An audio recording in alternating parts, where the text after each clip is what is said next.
kan hlim ni te kha phal lo chungin hlui achang ta sia he hlim na khovel hi iliam tak chin atang khan kho hai na mei in alo in thlang zo ta thumun ni chin kha mi sang kan ni ta sia kan nun hlui te khan min tin a fawa lang si lovin min hliam le fo chin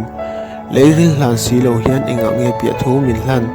kanui pui chin ni hmang ina pia thu kha ka cha pui ta fo mei khang kan nun hlui te khan min velin min tin a reng chin do thu mei mei kha ka lo hlim pui fowa ka na khan kim biam chungin rol ban lova min siam ta si isak mel le pian sia te kha chu amoi in na thana ngiang mei ma se I chung ril nun kha chu sual na hlira kha ta ni si ui tak chungin ka thla che a chula har sa tak chungin mang tha ti alo ngai ta ni e nang chu ka thinlunga cham reng tura duan ini alom kanuna ni lovin liam hnu kan sul hnu te kha ma riak tin ka lo sun to na nge ke zong a hlutu pho ka hriat lo moi kan ti em thin te kha